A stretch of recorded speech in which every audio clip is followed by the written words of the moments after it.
অস্কারজয়ী অভিনেত্রী Audrey Hepburn. দ্বিতীয় বিশ্বযুদ্ধ চলাকালে তিনি ছিলেন কিশোরী। সে সময় তিনি গুপ্তচর হিসেবে কাজ শুরু করেছিলেন নাৎসি বাহিনীর বিপক্ষে। নাৎসি দখলদারীদের বিরুদ্ধে গড়ে ওঠা ডাচ প্রতিরোধ বাহিনীকে সমর্থন জুগিয়েছেন এবং অর্থ জুগিয়েছেন এই অভিনেত্রী। অর্থ সংগ্রহের জন্য অড্রে হেপবার্ন বেলে মঞ্চস্থ করতেন। বিবিসির তথ্য অনুযায়ী নীতিগতভাবে নাৎসিদের বিরুদ্ধে অবস্থান নিয়েছিলেন অড্রে হেপবার্নের চাচা কাউন্ট অটো ভ্যান লিমবার্গ স্টিরাম। 1942 সালে রটারডামের কাছে একটি জার্মান ট্রেন বিস্ফোরক দিয়ে উড়িয়ে দেওয়ার চেষ্টা করা হয়েছিল।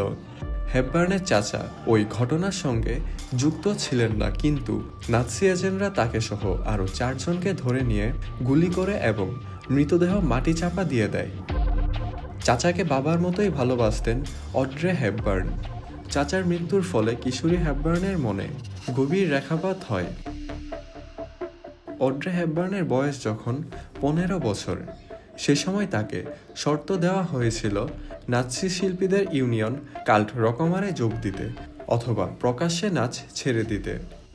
প্রকাশ্যে নাচের সিদ্ধান্ত ছেড়ে দেন হেপবার্ন, কিন্তু লুকিয়ে সেফ হাউসের পর্দা নামিয়ে মোমবাতি জ্বালিয়ে নাচ করতেন তিনি। লুকিয়ে আয়োজন করা বেলে অনুষ্ঠানে মৃদু সুরে পিয়ানো বাজানো হতো। কেউ হাততালি দিতে পারতেন না ওইসব অনুষ্ঠানে। অনুষ্ঠান থেকে সংগ্রহ করা অর্থ নাৎসিদের বিরুদ্ধে গড়ে তোলা প্রতিরোধ বাহিনীর কাজকর্মের জন্য দান করতেন তিনি। যেভাবে গুপ্তচর হলেন অড্রে হেপবার্ন। সালটি 1944। হেনরিক ভিসার হুফট নামে এক চিকিৎসকের সহকারী হিসেবে কাজ শুরু করেন অড্রে হেপবার্ন।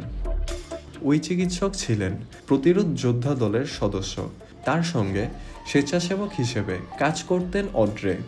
তার উদ্দেশ্য ছিল একটাই, নাৎসিদের হাত থেকে লুকিয়ে থাকা হাজার হাজার মানুষকে সাহায্য করা। এই কাজের দায়িত্ব দেওয়ার জন্য যতটা বিশ্বাস থাকার প্রয়োজন তার ঠিক ততটাই ছিল হেপবার্নের উপর। ঘটনাটা 1944 সালের 17 সেপ্টেম্বর। তখন গির্জায় ছিলেন অড্রে হেপবার্ন।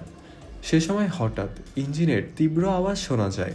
আসলে শুরু হয়েছিল অপারেশন মার্কেট গার্ডেন, যা ছিল রাইন নদীর উপর বিস্তৃত 9টা সেতু দখল করার জন্য মিত্রবাহিনীর পরিকল্পনা। অড্রে হেপবার্ন ছুটে এসে দেখেন মিত্রবাহিনীর হাজার হাজার সেনা প্যারাশুটের সাহায্যে ভাসছে, যদিও নাৎসি বাহিনী ওই অঞ্চলে আবার অবস্থান নিচ্ছিল। যুদ্ধ চলাকালীন সময়ে হেপবার্ন ও তার পরিবার 9 দিন সেলারে লুকিয়েছিলেন। তারা যখন বাইরে আসেন তখন জানতে পারেন নাৎসি বাহিনী জিতে গিয়েছে।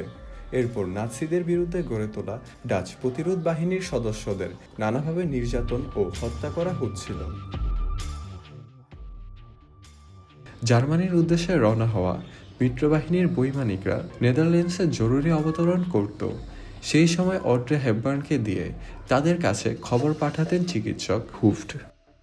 অড্রে তার মোজার মধ্যে লুকিয়ে নিয়েছিলেন সাংকেতিক বার্তা। মিত্রবাহিনীর কাছে বার্তা পৌঁছে দিয়ে বেরিয়ে আসার সময় লক্ষ্য করেন তার দিকে ডাচ পুলিশ এগিয়ে আসছে। এটা দেখে হঠাৎ করে ঝুঁকে বুনো ফল কুড়াতে শুরু করেন তিনি। তারপর হেপবার্নকে দেখে মুগ্ধ হয়ে তাকে আর বিশেষ প্রশ্ন করেননি তারা। এই ঘটনার পর থেকে নাৎসিদের বিরুদ্ধে গড়ে ওঠা প্রতিরোধ বাহিনীর জন্য প্রায়ই বার্তা বহন করতেন অড্রে হেপবার্ন।